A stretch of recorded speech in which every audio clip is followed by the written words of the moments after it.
Welcome back to the Sports News Analysis YouTube channel. My name is Mike. I'm continuing my Week 9 recaps and analysis.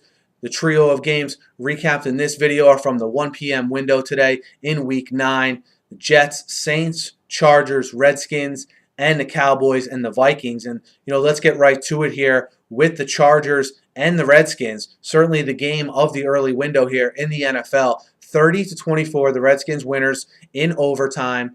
They win it on a Darrell Young touchdown run in overtime, his third touchdown of the game. The Redskins win this game in large part due to their running game, which I'll get to in a second. But that goal line stand they had at the end of regulation with the score 24-21, San Diego can't punch the ball in. Certainly, on one run, two passes, they don't get it in.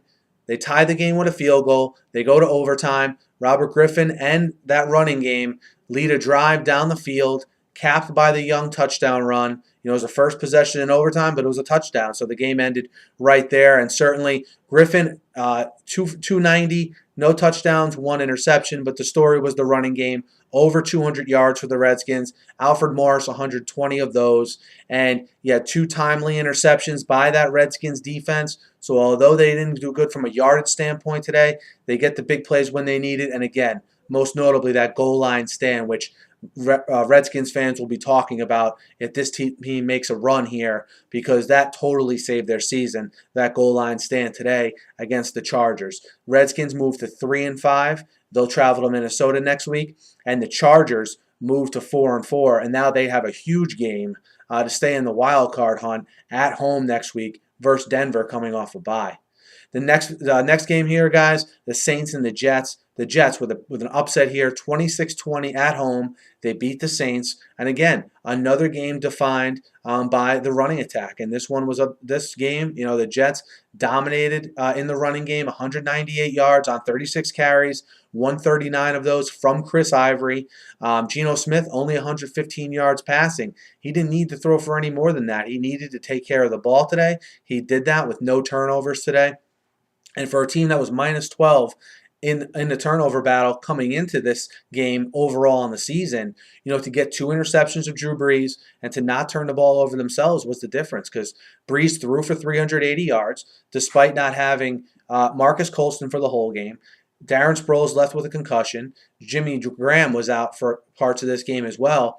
Brees still puts up the numbers, but through two costly interceptions, and the Jets front seven was all over him all day. Only 2 sacks for them, but they were all over him all day. When you combine that pressure with the turnovers the Jets were able to force and a running game, and the fact that the Jets were able to keep this game close and didn't have to abandon that running game, that was really the difference in this one. And the Jets moved to 5-4 heading into their bye, while the Saints, will host the Cowboys next week in a 6-2 matchup. Now the Saints move to 6-2, and they'll have their matchup next week against the Cowboys, who will come in as division leaders as well. Getting into our last recap of this video, they go to 5-4 after a 27-23 win over the Vikings. And, the Cowboys have Tony Romo to thank for this one, and they almost had him to blame for it once again. Romo threw a very costly fourth quarter interception. The Cowboys were able to get him the ball back, however, and he goes on a 7-play, 90-yard drive, capped off by a Romo to Dwayne Harris touchdown pass. The Cowboys win 27-23. They pretty much abandoned the running game right from the get-go. Only 9 carries as a whole today, which is surprising considering DeMarco Murray coming back in the lineup. You thought that would maybe be a point of emphasis for the Cowboys, but they obviously thought they're playing the 29th rated defense, a defense they saw a lot of injuries and holes in with the Vikings in that secondary in particular. They decided to take advantage of it. Romo goes for over 330, has that costly interception, but again, leads the team down. Adrian Peterson, 140 yards and a touchdown. It looked like he was going to have the play of the game here late. On a 4th and 1, he rushed for a touchdown, on a very good run, carrying guys into the end zone. And, at 5:40 left, the Vikings were up on the heels of that run, But in the end, again, Romo drives the Cowboys down. Definitely the MVP and would have been the GOAT of this game, as it seems like every Cowboy game comes down to with the close nature that they do play these. Christian Ponder had a costly fumble. Other than that, he was okay. When you consider the quarterback play the Vikings have been getting, it was actually pretty good considering.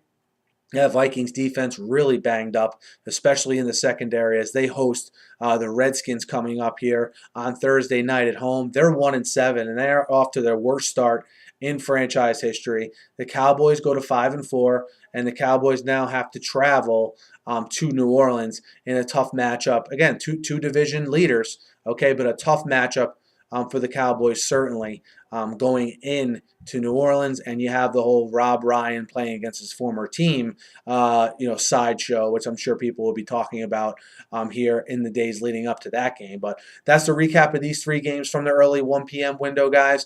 I'm going to follow this up with another video for the other 3 1 p.m. games, and I'll also have a video for the 4 p.m. games as well as they wrap up here. But let me know what you guys thought of these 3 games. Hit me up in the YouTube comments. Hit me up on Twitter at SNewsAnalysis. Be sure to subscribe to my channel. I preview and recap every game every week, and I'm always talking the news of the day in the NFL. So be sure to subscribe. Thanks for listening, and enjoy the rest of Week 9.